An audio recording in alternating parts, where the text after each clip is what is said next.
Привет-привет! Меня зовут Ажар, и мы продолжаем запоминать казахские слова. Мои видео предназначены для людей, которые разговаривают на русском языке, но хотели бы быстро и легко запоминать казахские слова, увеличивать лексикон на казахском языке и постепенно, когда-нибудь в ближайшем будущем, начать разговаривать на нем и понимать его. Сегодня мы будем запоминать такое слово, как алма.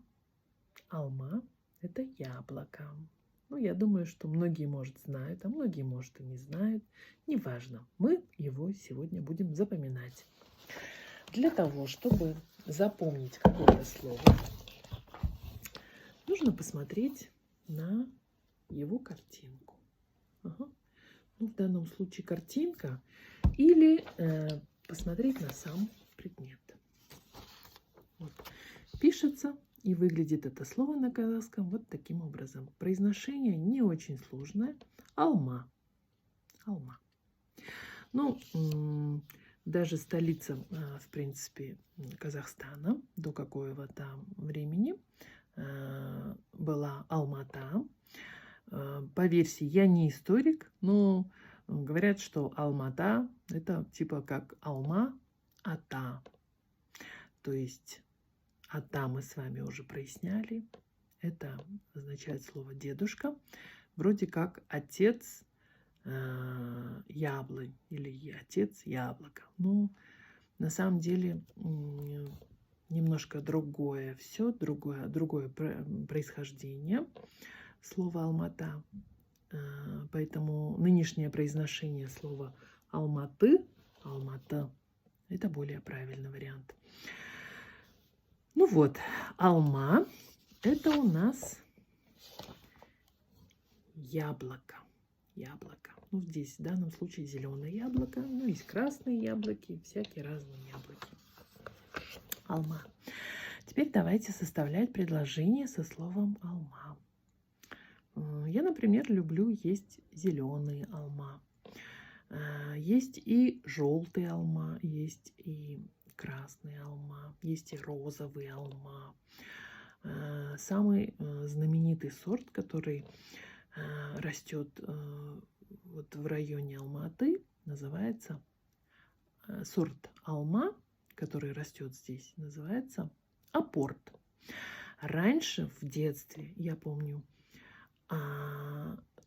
апорт алма сорта апорт был очень крупный и очень пахучий и очень сладкий. Не знаю, с чем это связано, но мне кажется, сейчас таких алма, как в детстве, нету. А может, это мое субъективное мнение. Давайте, у нас есть 5 алма, давайте сделаем из этого пирог. Она высушила алма, и теперь мы варим из этих сухофруктов компот. Я очень люблю варенье из алма. Когда у нас детки были маленькие, наш дедушка, наш папа вернее, делал сок из алма. У нас на даче росли разные виды алма. Там и были и апорт, и лимонка, и столовка, и пеструшка, и, как же она называлась, грушевка, по-моему, или американка. В общем, было очень большое количество сортов, и они все были разные на вкус.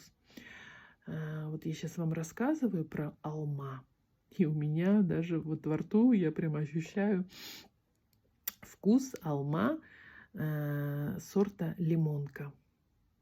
Я таких давно не видела. Ну ладно, неважно. Вот таким образом составляете предложение со словом алма до тех пор, пока вы полностью не проясните, не поймете и не запомните это слово. Так, чтобы больше никогда не возвращаться к этому слову, чтобы оно на всю жизнь у вас встроилось в вашу память. И в любой момент, когда вам нужно использовать это слово, вы бы с легкостью его использовали.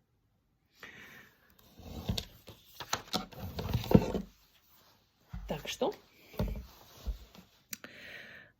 составляйте предложения, пишите комментарии, что у вас вышло, какие у вас были победы, какие у вас были достижения. Мне это очень важно. Спасибо большое за то, что вы смотрите, за то, что вы ставите лайки, ставите сердечки, делитесь этим видео, подписывайтесь на мой канал. Спасибо вам большое. Вместе мы с вами идем к большой-большой нашей цели. Так что до свидания.